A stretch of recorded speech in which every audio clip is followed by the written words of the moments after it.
కుంభం వారికి గనక చూసుకున్నట్లయితే మీకు రాశిలోనే గ్రహణము, అమావాస్య యోగము మరియు అదేవిధంగా పంచగ్రహ కూటమి కూడా ఏర్పడుతుంది కుంభం వారికి. మరి ఈ గ్రహణ ప్రభావం మూలంగా మీకు కలిగేటువంటి మంచి ఫలితాలు ఏమిటి? ఎందుకంటే గ్రహణం ఎక్కడ పడ్డావు కొన్ని మంచి ఫలితాలు కూడా ఇస్తాడు, ఎప్పుడు అన్నీ చెడు అనుకోకూడదు. మరియు మీకు రాశి నుంచి 2వ స్థానంలో శని, పంచమంలో గురువు ఉన్నాడు, అంటే గురు దృష్టి ఉంది, మీకు సప్తమ కేతు ఉన్నాడు. సో ఈ యొక్క గ్రహస్థితిని అనుసరించి మీకు ఎటువంటి ఫలితాలు జరగనున్నాయి, ఏ దేవత ఆరాధన చేసుకోవాలి, మరియు అదేవిధంగా మీరు ముఖ్యంగా ఈ కాంబినేషన్స్ మూలంగా మీకు ఎటువంటి విషయాల పట్ల జాగ్రత్తగా ఉండాలి అనేటువంటి అంశాలు చెప్తుంది. నేనైనప్పటికీ చెప్పిస్తుంది సాక్షాత్ లలిత అమ్మవారిగా భావిస్తూ, మరియు ఆ అమ్మవారి అనుగ్రహం కూడా పరిపూర్ణంగా కలగాలని మనస్ఫూర్తి కోరుకుంటూ, ఇక్కడ మీకు రాశిలో జరిగేటువంటి గ్రహణం, ముఖ్యంగా మన ఇండియాలో గ్రహణం లేదు, వేరే ఏ దేశాల్లో అయితే ఉందో వాళ్ళు కాస్త జాగ్రత్తగా ఉండాలి. కొన్ని దానాలు కూడా ఇచ్చుకోవాలి. ఆ దానాలు ఏంటనేది కూడా మీకు లాస్ట్లో చెప్తాను. కాకపోతే ఏంటంటే గ్రహణం రాశిలో పడుతున్నందుకు చిత్ర విచిత్రంగా, అంటే రకరకాల ఆలోచనలు, రకరకాల ఇది కుంభం వారికి ఏర్పడుతూ ఉంటుంది. కుటుంబ స్థానంలో శని ఉన్నాడు కాబట్టి కుటుంబ వ్యవహారాల విషయంలో కొంచెం తెలియించిన నిందలు ఏర్పడుతూ ఉంటాయి. కాకపోతే మీరు మధ్యవర్తిత్వంగా ఉండి చేసేటువంటి విషయాల్లో, ఏదేదో మధ్యవర్తంగా ఉంటే ఎక్కువ లాభాలు వస్తాయనుకునేటువంటి విషయాల్లో కొంత జాగ్రత్తగా ఉండండి. అయితే ఇక్కడ మీకు ప్రాపర్టీస్ కొనుగోలు చేసే యోగము, క్రియేటివ్ ఫీల్డ్లో ఉండేటువంటి వారికి కొత్త అవకాశాలు, cinema field, creative, interior designing, medical రంగాల్లో ఉండేటువంటి వారికి ఏదైనా కొత్తగా క్లినిక్ పెట్టుకుందాం అనుకునేటువంటి వాటికి చాలా అనుకూలంగా ఉంది చెప్పాలంటే. అదేవిధంగా ఉన్న ప్రాంతము కాకుండా వేరే ఇతర ప్రాంతాలకి షిఫ్ట్ అవ్వడం వల్ల, మారడం వల్ల, ఉదాహరణకి హైదరాబాద్లో ఉన్నారనుకోండి, బెంగళూరు లేకపోతే ఇంకో దగ్గరికి వెళ్ళి ఉద్యోగం చేసుకోవడం అనేటువంటిది ఈ గ్రహ కూటమి మీకు అనుకూలతనిస్తుంది. కాకపోతే సప్తమంలో కేతు ఉన్నాడు కాబట్టి వివాహ నిర్ణయాలు తీసుకునేటువంటి విషయం పట్ల కూడా కొంత జాగ్రత్తగా ఉండండి. ఇక మీరు ముఖ్యంగా వ్యాపారాలు, అందులో ముఖ్యంగా ఎటువంటివి అంటే ఈ ఫైరీ రిలేటెడ్ ఉంటాయి, అంటే అగ్ని సంబంధించిన బ్యాటరీస్ కావచ్చు, లేకపోతే బొగ్గుకు సంబంధించింది కావచ్చు, మిర్చి, ఇలాంటి వ్యాపారాలు చేసేటువంటి వారు కొంత జాగ్రత్తగా ఉండాలి. ఇక మీరు చేయవలసినటువంటి దేవతారాధన ముఖ్యంగా విష్ణు సహస్రనామాలు, దక్షిణామూర్తి యొక్క స్తోత్రం చదువుకోండి. ఉదయం నిద్ర లేచిన వెంటనే ఈ పంచగ్రహ కూటమి వీడిపోయే వరకు దాదాపుగా 12 రోజులు అలా ఉంటుంది. పంచగ్రహ కూటమి రాశిలో వీడిపోయే వరకు నిద్ర లేచిన వెంటనే ఓం దుమ్ దుర్గాయ నమః అనే మంత్రం చేసుకోండి, అన్ని విధాలా బాగుంటుంది. అయితే ఇక్కడ ఈ గ్రహణము 17వ తేదీ పడుతుంది. 18, 17, 18, 19 తేదీలు మనకి లాస్ట్ టైం అమావాస్య వచ్చినప్పుడు, ఎందుకంటే అమావాస్య రోజు గ్రహణం మనం ఒకటి చెప్పుకున్నాం, అందరికీ కూడా ఫ్రీగా ఒక హోమం అది చేయించాం, గుర్తుంది, మీ అందరికీ గుర్తే ఉంటుంది, చండీ హోమం. అయితే ఈసారి మనం అప్పుడే అనౌన్స్ చేశాము, నెక్స్ట్ మంత్ అమావాస్యకి పుణ్యక్షేత్రంలోని కామాఖ్యలో మనకి అక్కడ 3 రోజుల పాటు హోమం ఉంటుంది. గణపతికి సంబంధించింది, నవగ్రహాలకు సంబంధించింది, చండీకి సంబంధించింది. ఈ హోమానికి సంబంధించినటువంటి పూర్తి వివరాలు మీకు కావాలి అని అనుకుంటే కిందనిచ్చినటువంటి నెంబర్కి మీరు సంప్రదించండి. అది ఎలాగా, 3 రోజులు అయితే ఎలా ఉంటుంది, 1 రోజుకి అయితే ఎలా ఉంటుంది, దానికి ఏమేమి పంపిస్తారు, ఎవ్రీథింగ్ మీకు ఉంటుంది. మీ గోత్రనామాలు పంపిస్తూ ఆ వివరాలు మీరు తెలుసుకోవచ్చు. అయితే ఈ గ్రహణం అసలు ఇంతకీ ఎక్కడ పడుతుంది అని చెప్పి చూసుకున్నట్లయితే, ఇక్కడ మనకి ఇండియాలో ఉందా లేదా, ఇండియాలో లేనప్పటికీ మనం ఎటువంటి జాగ్రత్తలు తీసుకోవాలి, ఈ విషయాలు కనుక మనం చూసుకున్నట్లయితే అసలు ఫస్ట్ ఎక్కడ ఉంది ఈ గ్రహణం అని చెప్పి చూసుకున్నట్లయితే, అంటార్క్టికాలో ఉంటుందండి, సౌత్ అమెరికా, అదేవిధంగా అర్జెంటీనా, సౌత్ ఆఫ్రికా, ఈ దేశాల్లో ఉంటుంది, ఇండియాలో ఉండదు, గుర్తుపెట్టుకోండి. అలాగే ఈ గ్రహణ సంబంధించినటువంటి విషయంలో పర్టికులర్గా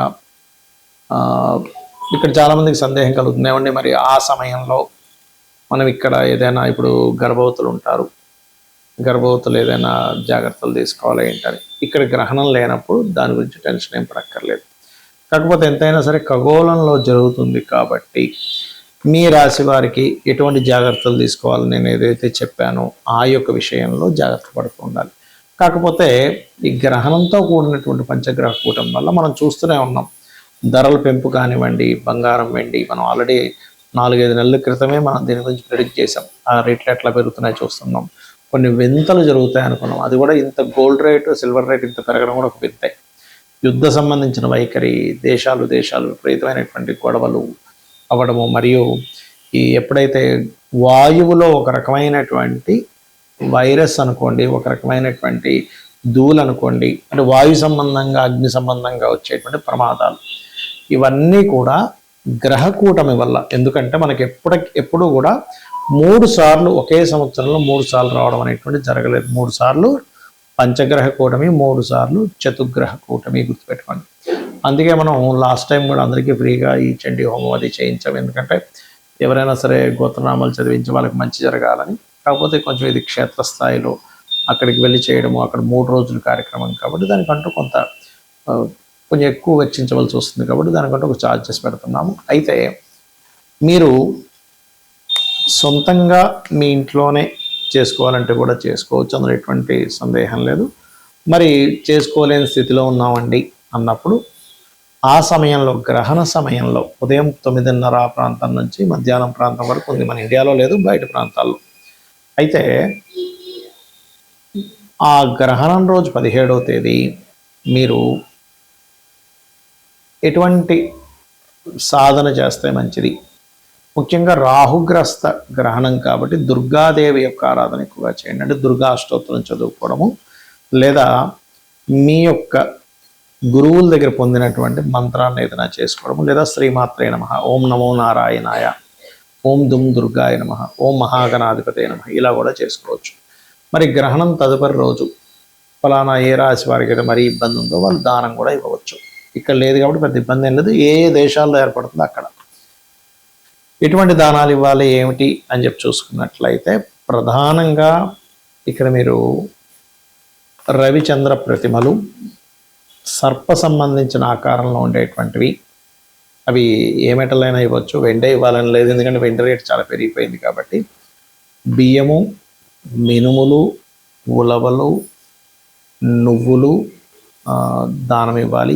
మరియు దీంతోపాటు గోధుమలు కూడా ఇవ్వండి. మరియు ఒక చిన్న ప్లేట్ ఏదైనా సరే ఇత్తడి తీసుకొని అందులో నెయ్యి, ఆవు నెయ్యి ప్యాకెట్ ఒకటి పెట్టి ఆ రకంగా కూడా ఇవ్వవచ్చు. ఈ దానం ఎందుకు ఇస్తాము ఏంటి అంటే, ఎప్పుడైనా సరే నెగటివ్ ఎనర్జీస్ అనేవి గ్రహణ సమయంలో, అమావాస్య సమయాల్లో కానివ్వండి, గ్రహణ సమయంలో కానీ దాని యొక్క నెగటివ్ ఎనర్జీ యొక్క ప్రభావం చాలా ఎక్కువగా ఉంటుంది. కాబట్టి ఆ ప్రభావం తగ్గడం కోసం, మనకి ఎటువంటి నెగటివ్ ఎనర్జీస్ రాకుండా ఉండడం కోసం చేసుకునేటువంటి ప్రక్రియ. కాబట్టి చేయండి, ఖచ్చితంగా మీకు దాని ప్రభావం అనేటువంటిది కనబడుతుంది.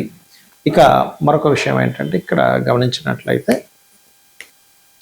ఈ గ్రహణ సమయంలో ప్రధానంగా మీరు ఎక్కడైతే గ్రహణం ఏర్పడుతుందో, ఇప్పుడు మనం కొన్ని దేశాలు చెప్పుకున్నాం, ఆ దేశాల్లో మాత్రం స్త్రీలు, ముఖ్యంగా గర్భిణీ స్త్రీలు కొంచెం రెస్ట్ తీసుకోమని చెప్తుంది శాస్త్రం. దానికంటే ముందు, అంటే గ్రహణం ఏర్పడే ముందే, అంటే ఎట్లాగో పొద్దున్నప్పుడు ఏర్పడుతుంది కాబట్టి గ్రహణ సమయంలో ఏమీ తినొద్దని చెప్తారు. దీనికి ఏంటంటే వృద్ధులకి సంబంధం లేదు, చిన్నపిల్లలకి, రోగగ్రస్తులకి, వీటికి సంబంధం లేదు. ఆరోగ్యంగా ఉన్నటువంటి వారు మాత్రం ఆ సమయంలో ఎటువంటిది భుజించకపోవడం అనేటువంటిది మంచిది. గ్రహణంతో వస్తున్నటువంటి పంచగ్రహ కూటమి, ఇది ఏ రాశుల వారికి ఉంటుంది, అసలు ఇండియాలో ఉందా లేదా అనేటువంటివి కనుక చూసుకుంటే, ఫస్ట్ ఆఫ్ ఆల్ ఇది కుంభరాశిలో జరుగుతుంది కాబట్టి కుంభం వారు, మీనం వారు, మకరం వారు, మరియు అదేవిధంగా తుల, మిథునం వారికి దీని ఎఫెక్ట్ అనేటువంటిది ఎక్కువగా ఉంటుంది. అయితే ఇది మన ఇండియాలో ఉందా లేదా ఏమిటి అంటే, మన ఇండియాలో లేదు. మరి ఏ దేశాల్లో ఉంది అని చూసుకున్నట్లయితే, ఇది అట్లాంటినా, సౌత్ అమెరికా, అదేవిధంగా అర్జెంటీనా, సౌత్ ఆఫ్రికా, ఈ దేశాల్లో ఉంది. కాబట్టి ఇండియాలో లేదు. అది కూడా ఆ దేశాల్లో పొద్దున్న 9:30 నుంచి 12:30 ఆ ప్రాంతాల్లో ఉంటుంది ఉదయం పూట. మరి ఆ దేశాల్లో ఉంది కదా, మన దేశంలో లేదు కదా అంటే, మనం జపం చేసుకోవడానికి, ఏదైనా కార్యక్రమాలు చేసుకోవడానికి, ఎందుకంటే ఎప్పుడూ రానటువంటి గొప్ప కాంబినేషన్స్ ఇవన్నీ కూడా. అమావాస్య రోజే మనకు సూర్యగ్రహణం వస్తుంది, ఎలాగో ప్రత్యేకంగా అమావాస్య రోజు వస్తుందని చెప్పాల్సిన అవసరం లేదు. సో సూర్యగ్రహణంతో కూడి 5 గ్రహాల కూటమి. మనం లాస్ట్ మంత్ పంచగ్రహ కూటమి ఏర్పడి అమావాస్య రోజు మనం ఒక కార్యక్రమం చేసుకున్నాం. చండీ హోమం చేయించాం అందరికీ ఫ్రీగా. కొంతమంది కట్టే వాళ్ళు వాళ్ళ తోచింది కూడా ఇచ్చారు, అందులో ఇదేం లేదు, మరి తక్కువ మంది. అయితే ఇక్కడ ఈసారి కామాఖ్యలో మనము 3 రోజుల పాటు హోమం ఉంటుంది. ఆ యొక్క వివరాలు మీరు తెలుసుకోవాలనుకుంటే కింద స్క్రోల్ అవుతున్నటువంటి నెంబర్కి మీరు వాట్సాప్ పంపించినట్లయితే వివరంగా మీకు ఎటువంటివి అక్కడ జరుగుతాయి ఏమిటనేటువంటిది వివరంగా ఉంటుంది. ఏ నెంబర్కి వేయాలి, మీకు ఎటువంటి మీకు పూజాది కార్యక్రమాలు హోమం జరుగుతుంది అనేటువంటి విషయాలు. అయితే ఎందుకు అంటే ఈ పంచగ్రహ కూటమి గ్రహణంతో వచ్చినప్పుడు మనం ఎటువంటి నెగటివ్ ఎనర్జీస్కి గురవ్వకుండా, గ్రహాల యొక్క ప్రభావం మన మీద ఎక్కడా కూడా పెద్ద పెద్ద ఇబ్బందులు రాకుండా కాపాడడానికి మనం ఇది చేసుకుంటున్నాం. ఇక ఈ యొక్క గ్రహణం మూలంగా, ఈ పంచగ్రహ కూటం మూలంగా కలిగేటువంటి దేశకాల పరిస్థితులు ఎటువంటివంటే మనం ఆల్రెడీ ఎప్పటి నుంచో చెప్తున్నాం. ధరలు, బంగారము, వెండి ధరలు విపరీతంగా పెరుగుతాయి, ఇంకా విపరీతంగా పెరుగుతుంటాయి. షేర్ మార్కెట్ క్లాష్ అవుతుందని చెప్పుకున్నాము. అదేవిధంగా అగ్ని ప్రమాదాలు, వాయు సంబంధించినటువంటివి, జల సంబంధించినవి అని ఇవన్నీ కూడా జరుగుతుంటాయి. అయితే ఇటువంటి విషయాల్లో ఎక్కడా మనం ఇరుక్కోకుండా, ఎక్కడ ఇబ్బంది కలగకుండా ఉండడం కోసమే మనం చేసుకునేటువంటివి. సరే, మీకు అంతగా మీరుగా అంటే కొన్ని అందరూ ధనం పెట్టలేరు, అందరూ చేయలేరు, అందుకే మనం లాస్ట్ మంత్ ఫ్రీగా అందరికీ చేయించాము. ఈసారి ఇంట్లో కూర్చొని మీరు మీ ఇష్ట దైవాన్ని జపం చేసుకోండి. ఆ యొక్క 17వ తేదీ ప్రధానంగా మనకి పూజాది కార్యక్రమాలు మాత్రం వేద పండితులతోని చాలా సిస్టమేటిక్గా చేయడం జరుగుతుంది. 17, 18, 19 తేదీలు. ఇక ఎవరైనా రావాలనుకుంటే డైరెక్ట్ అక్కడికి రావచ్చు కూడా. ఆన్లైన్లో ఏ దేశం నుంచి అయినా మీకు చేయించడం జరుగుతుంది. ఆ సమయంలో మీకు జూమ్ లింక్ ఇవ్వడం జరుగుతుంది ఎవరైతే దానికి అటెండ్ అవుతున్నారు. ఇక ఒకటే గుర్తుపెట్టుకోండి, ఆ రోజు మీరు పర్టికులర్గా 17వ తేదీ మాత్రం మీరు మీ ఇష్టదైవాన్ని తలుచుకోండి. ఎందుకంటే మన ఇండియాలో గ్రహణం లేకపోయినా ఇంకెక్కడైనా ఉన్నా సరే ఖగోళంలో మాత్రం ఆ కాంబినేషన్ ఏర్పడుతుంది. కాబట్టి మీరు ఆ రోజు చేసినటువంటి పూజాది కార్యక్రమాలు కానీ, హోమాలు కానీ ఏదైనా సరే 1000 రెట్లు ఫలితం వస్తుంది. శ్రీమాత్రే నమః.